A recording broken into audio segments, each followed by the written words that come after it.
So, as the Prime Minister urges global cooperation at the G7, Boris Johnson faces condemnation from charities and some of his own MPs for breaking a manifesto commitment to spend 0.7% of national income on foreign aid. Some 30 Conservative MPs are threatening to back an amendment that would force the government to keep international development spending at current levels. But given the enormous costs of COVID, is that level of spending sustainable? Our Economics Correspondent Helia Ebrahimi reports. In a damning letter to the Prime Minister, over 1,700 charities and academics have warned of the devastation wreaked by cutting the UK aid budget. The letter, sent ahead of Boris Johnson hosting the high-profile G7 meeting, says that the UK's credibility is under threat as the only G7 country that's rowed back on its commitment to the world's most vulnerable. What that means is that people who are trying to survive in the world's toughest places, in war zones like Syria, like Yemen, effectively the UK is walking away and turning its back on those people. So if you take an example like the Rohingya refugees who have fled for their lives to Bangladesh, access to clean water in the refugee camps is being cut off, and that's in the middle of a pandemic, and we know how important hand washing is to prevent COVID-19, and there are no vaccinations in those camps either. In places like Syria, it means that support for children who've been traumatised by the war has already been stopped, and it means that economic support for families in Syria who are trying to put food on the table in a time of rising hunger has been cut off as well, and health projects there are at risk as well. In somewhere like northeast Nigeria, undergoing a really serious conflict with 10 million people in need, where you're seeing, we've already seen support for women and girls who have survived awful violence. That support is being cut off as well. So the cuts are really devastating. They're having a terrible impact on the ground already. The cut from 0.7% wipes £4 billion from the foreign aid budget this year, and campaigners are desperate for the Prime Minister to reverse the decision and return to the minimum threshold promised in the manifesto. But the government claimed that after spending £372 billion on COVID support, the measures are unavoidable. This year, £10 billion was still set aside for aid, as well as a promise to re-evaluate when the fiscal situation allows. But anger has grown amongst Tory rebels and former prime ministers, who say the long-term costs are too high and the Downing Street argument increasingly weak in the face of an improving economic picture. Tomorrow, more than 30 rebel MPs are expected to try and force through an amendment to ensure the government reinstates its policy.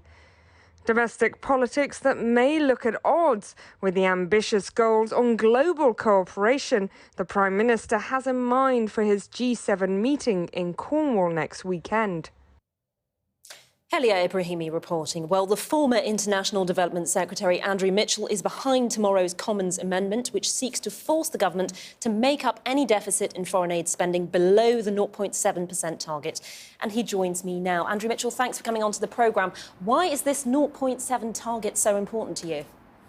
Good evening. Well, it isn't really a political or a party political matter, because every single one of us elected to the House of Commons 18 months ago promised in our manifesto that we would stand by the commitment that we had made to the poorest people in the world. And your report shows very clearly the devastating effect of these cuts.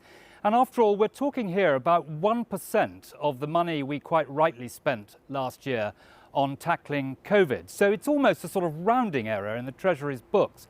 But to take this money out of the development budget, the only cut that was announced in the comprehensive spending review in November last year, you know, it doesn't make any sense at all. It's not right morally, it's not right politically, it's against the law, because the law of the land, which we all passed in Parliament, is that we'll stand by this commitment, and it makes very bad politics. So quite a number of us, far more than 30 tomorrow, are seeking to persuade the Speaker to allow our amendment to be called. Understood. And we very much hope we'll have a chance to vote on it later tomorrow night. Yes. One minister today has said that this is a temporary reduction and it is entirely reasonable given that the pandemic has caused this once-in-300-year economic interruption. What do you say to that? Well, we agree with that, and that's why the new clause is very clear, and it says that they can have this year, but next year they have to bring it back. And that was deliberately an olive branch held out to the government. And they should do that. And also, you know, the governor of the Bank of England says that the British economy will have returned to pre-COVID levels in the first quarter of next year. So that's an extra double reason why they should accept the amendment, accept the olive branch, and agree to bring it back next year.